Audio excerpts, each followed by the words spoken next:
This is Lisa from Mobile Tech Review, and this is the Motorola Droid Bionic for Verizon. It's an LTE phone. It's available September 8th, 2011, and it's what I would call Verizon's best LTE phone yet. The HTC Thunderbolt was a fine phone. Of course, it was the first one, and there was a lot of growing pains there, including battery life issues that plague it to this day. And this is the latest iteration. We've seen several phones, the Droid charged by Samsung, for example, LG's phone.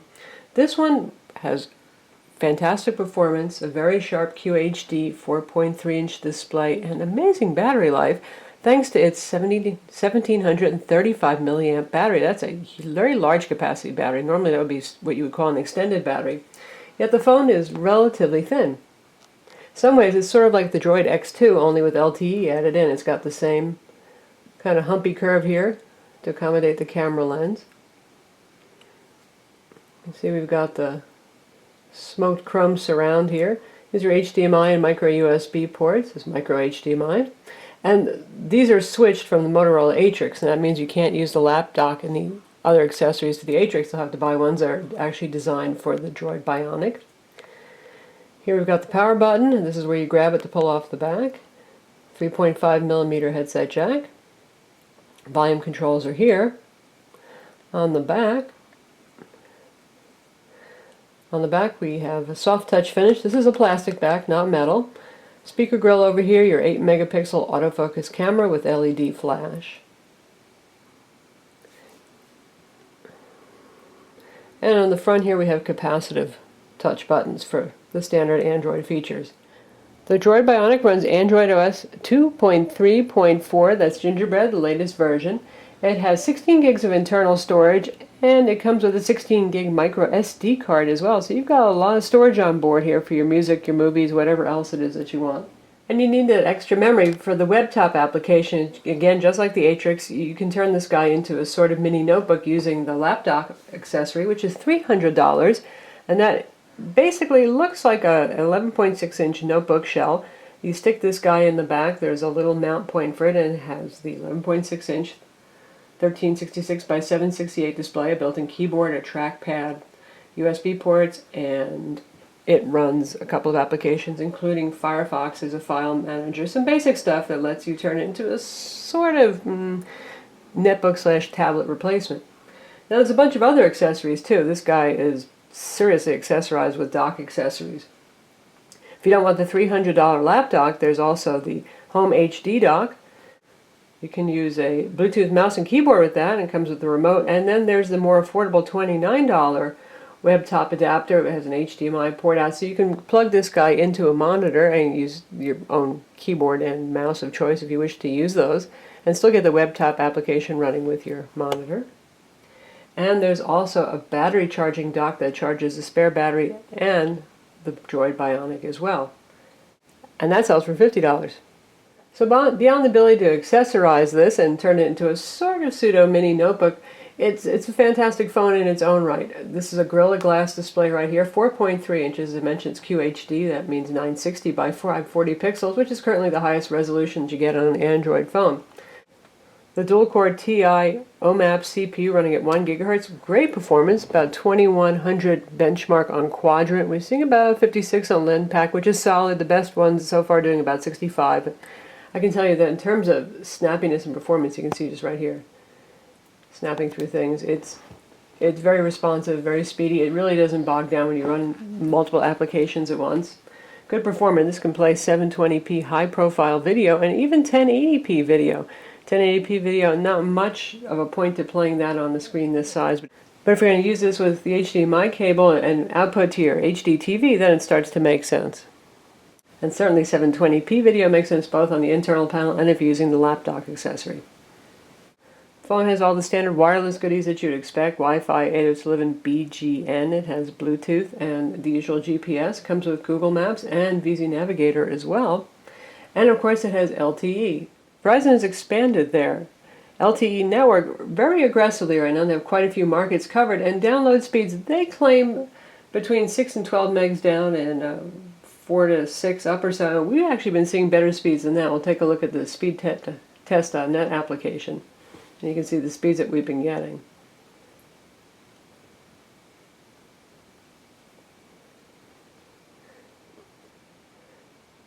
Now right here you can see we only have 1 to 2 bars, and we'll just run a test right now. So we don't have a very strong signal here. We'll still get some very good numbers.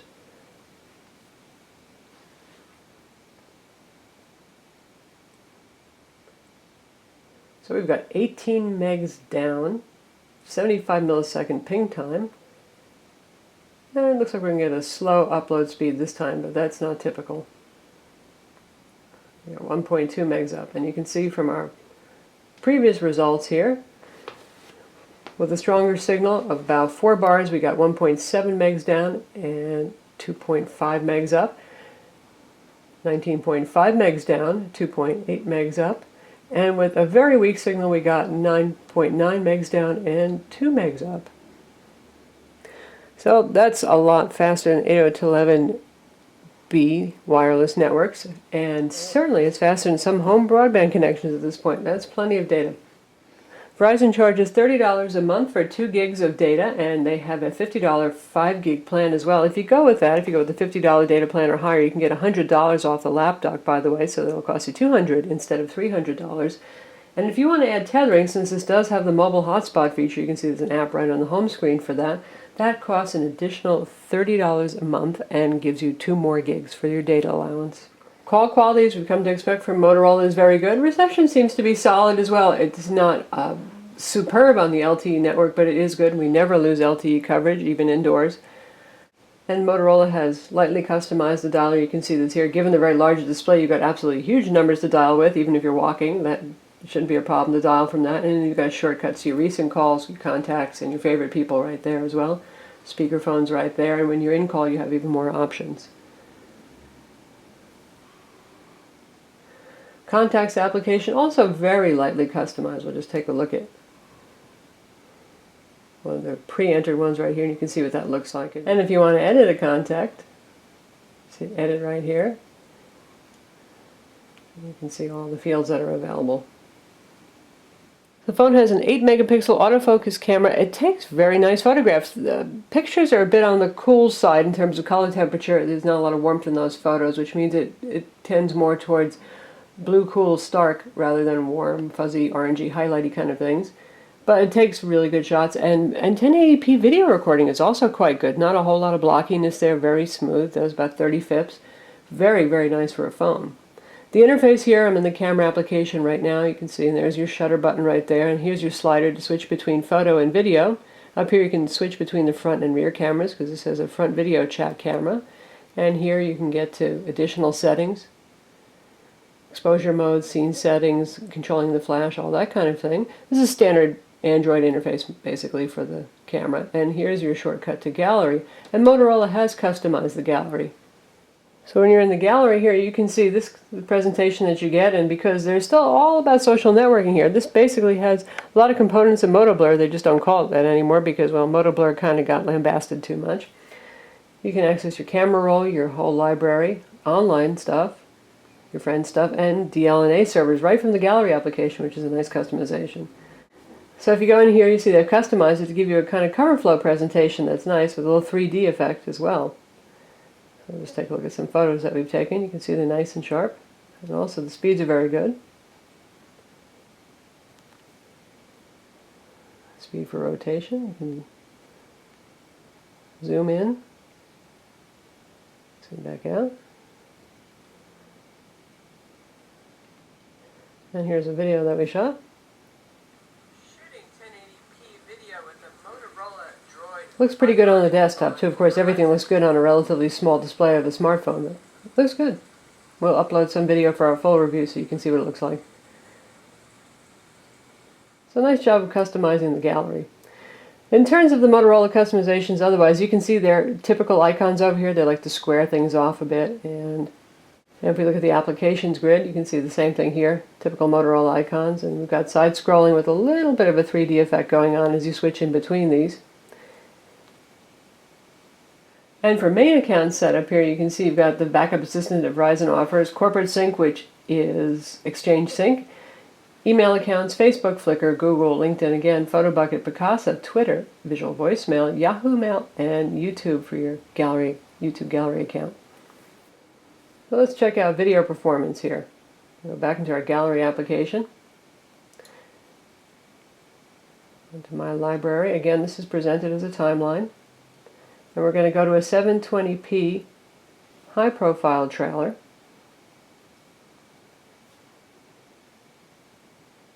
Which is quite a lot for a smartphone handle.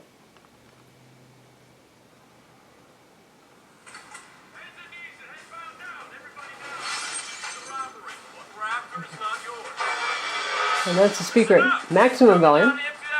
Reasonably loud.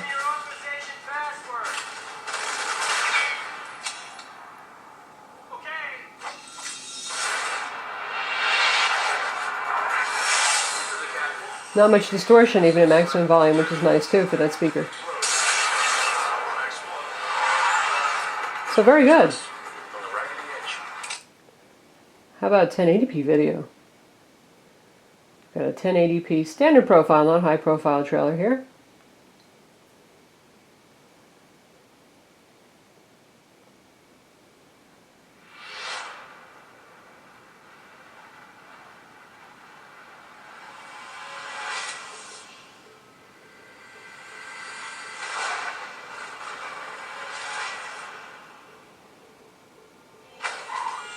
No problem, handles 1080p just fine. Very impressive Motorola.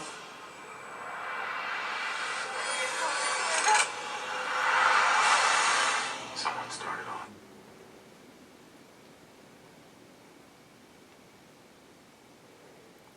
How about Adobe Flash playback?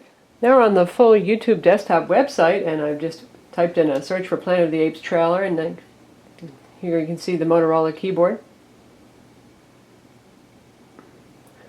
Very nice, has haptic feedback. It's very easy to type on. I like their keyboard. We call it the cure. We're ready to move on to the next phase.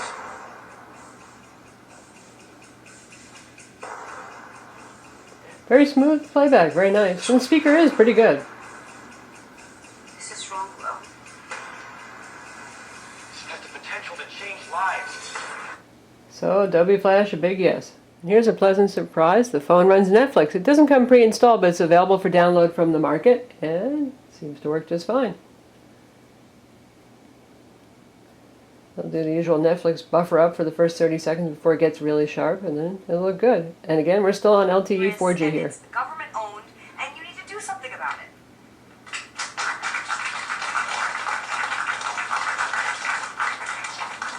Okay. I'll do something about it. Really?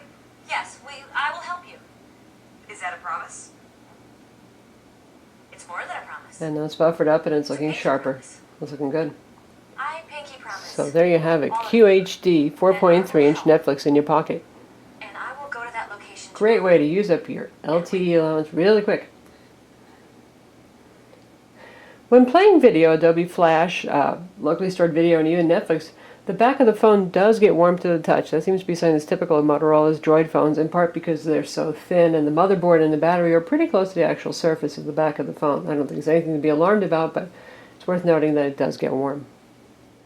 In terms of additional software beyond the standard Google apps, and you do get all the standard Google apps here, Maps and Navigation, Google Search, it's not Bing Search. We've got Blockbuster preloaded, Google Books is on here, Amazon Kindle is preloaded as well. DLNA application, and we have Citrix here for you corporate types.